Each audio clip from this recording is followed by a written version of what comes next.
Ako po ay isang Filipino. Yun lang po. At Maraming lalo-lalo salamat. na po hindi po ako spy.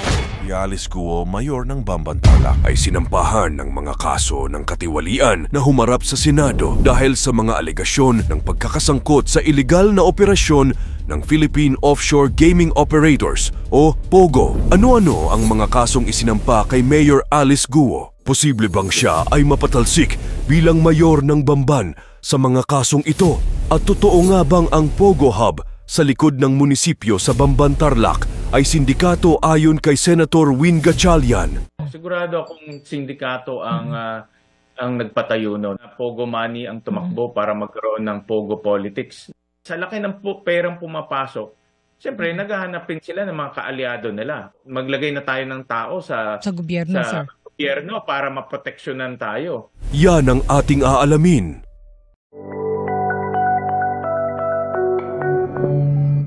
Sa likod ng munisipyo ng Bambantarlac, tila isang pangkaraniwang opisina lamang ito, pero nang ito ay salakayin ng otoridad na bulaga ang iba't ibang gamit na para di umano sa iba't ibang scam sa compound.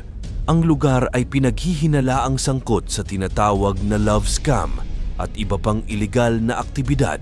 Bagamat itinanggi ni Guo ang anumang pagkakasangkot dito, patuloy pa rin ang investigasyon. Mahigit 600 na raang Pilipino at dayuhan ang nasagip sa raid na ikinasa nang makatakas ang isang Vietnamese noon at nag-report ng pananakit at illegal detention sa iba-ibang bahagi ng compound na tagpuanan ng swimming pool, magagarang sasakyan at mga tunnel. Hinihinala din na mayroong itong ugnayan sa hacking ng government websites sa bansa. Isang malaking katanungan sa marami kung bakit nakapag-operate ang POGO Hub nasa likod lang naman ito ng munisipyo ng Bamban. Naungkat tuloy ang koneksyon nito kay Mayor Alice Guo. Kaya nitong May 24, sinampahan at inireklamo ng DILG si Alice Guo ng graft o katiwalian sa ombudsman dahil sa pagbibigay ni Guo ng business permit kahit kulang ang requirements at expired na lisensya mula sa PAGCOR, tiwala na malakas ang kaso laban kay Mayora at maging batayan ng ombudsman para patawan ang alkalde ng preventive suspension. Narito pa ang ibang posibleng maging kaso ni Mayor Alice Guo. Katiwalian at inconsistencies sa personal na impormasyon. Inihayag ng mga senador ang mga pagkakaiba-iba sa kanyang mga personal na dokumento tulad ng birth certificate and citizenship records. Ang kanyang ama na si Angelito Guo ay ipinakita bilang parehong Filipino at Chinese sa iba't ibang dokumento. Bukod sa kanyang mga dokumento ng kapanganakan, tiningnan din ng Senado ang kanyang Certificate of Candidacy na nagpapakita ng mga kahina-hinalang impormasyon tungkol sa kanyang pagiging residente ng Bamban at ang kanyang nationality. Ito ay nagdulot ng mas malalim na investigasyon sa kanyang background, kaya nito ay nagpahayag na rin ang dating consultant niya na si Nancy Gamo. Sinabi ni Gamo na lumaki daw talaga si Mayor Alice Guo sa farm sa Tarlac, katulad ng paulit-ulit na sinasabi niya sa hearing sa Senado. Ayon pa kay Gamo, hindi si Wen Yilin ang biological mother ni Alice Guo.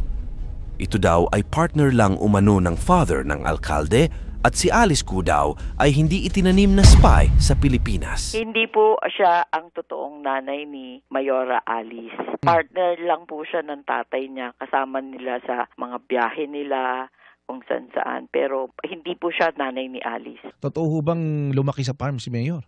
Ay, opo. May isang building doon or isang maliit na bahay na doon siya mismo nakatira. Kilala ko ang pagkatao ni Mayor.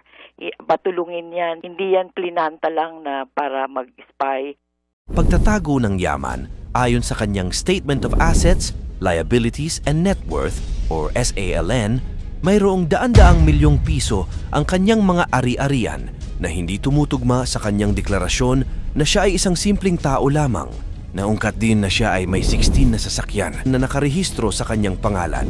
Pagkakasangkot sa POGO, may mga aligasyon na siya ay may kaugnayan sa mga iligal na operasyon ng POGO, partikular sa mga kumpanya tulad ng Hongsheng Gaming Technology at Zone Yuan Technology na nasangkot sa human trafficking at iba pang iligal na gawain. Inamin ni Guo na siya ay dating incorporator ng isang POGO company, ngunit itinanggi niya ang pagkakasangkot sa mga ilegal na aktibidad nito. Tingin pa nga ni Senator Sherwin Gatchalian na sindikato ang ni-raid na Pogo Hub at mayroong Pogo Politics na nangyayari para makalusot ang kanilang mga ilegal na aktibidad. Sigurado akong sindikato ang nagpatayo noon. Malaking posibilidad yan na Pogo money ang tumakbo para magkaroon ng Pogo Politics. Sa laki ng perang pumapasok, siyempre naghahanapin sila ng mga kaalyado nila.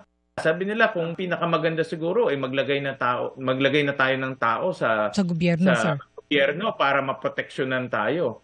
Hindi malayo yun. Mga ganun na teorya. Kawalan ng record sa edukasyon at pamilya. Sinabi ni Guo na siya ay homeschooled mula elementarya hanggang high school. Ngunit hindi niya matukoy kung sino ang kanyang homeschool provider. Dagdag pa rito, maraming inconsistencies sa impormasyon tungkol sa kanyang mga kapatid at magulang. Paglaki ng yaman, isang mahalagang issue na itinatanong ng mga senador ay ang biglaang paglaki ng yaman ni Guo sa loob ng 6 na taon.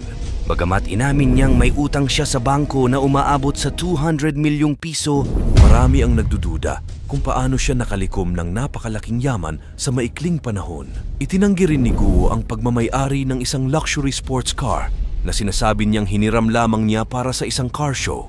Gayunpaman, ito ay isa lamang sa maraming mga sasakyan na nakarehistro sa kanyang pangalan na nagpapataas ng mga tanong tungkol sa kanyang tunay na kita at ari-arian. Relasyon sa mga opisyal na lokal, naging tampok din sa pagdinig ang mga personal na relasyon ni Guo. Partikular ang kanyang umano'y relasyon sa isang mataas na opisyal sa Pangasinan. Itinanggi niya ang pagkakaroon ng kasintahan o anumang relasyon sa panahon ng pagdinig. Ngunit patuloy pa rin ang mga tanong tungkol dito. May mga aligasyon na si Guo ay gumagamit ng kanyang posisyon upang impluwensyahan ang mga lokal na negosyo at operasyon, kabilang na ang pagkakaroon ng mga ari-arian na maaaring nagmula sa hindi tamang paraan o paggamit ng kapangyarihan. Ang mga paratang na ito ay nagbigay daan upang siyasatin si Alice Guo ng masusi ng Senado at iba pang mga autoridad upang malaman ang lawak ng kanyang pagkakasangkot sa mga ilegal na aktibidad at katiwalian. Ang mga aligasyong ito ay maaaring magdulot ng seryosong kahihinatnan kay Mayor Guo, kabilang na ang posibleng pagtanggal sa kanya sa pwesto kung mapatunayang siya ay sangkot sa mga ilegal na gawain. Ang isyong ito ay nagpapakita ng mas malawak na problema ng mga krimeng kaugnay ng Pogo sa Pilipinas at ang kagyat na pangangailangan ng aksyon mula sa pamahalaan upang tugunan ang mga alalahaning ito. Ikaw, ano ang masasabi mo sa videong ito? Ikomento mo naman ito sa ibaba. Paki-like ang ating video, i-share mo na rin sa iba. Salamat at God bless.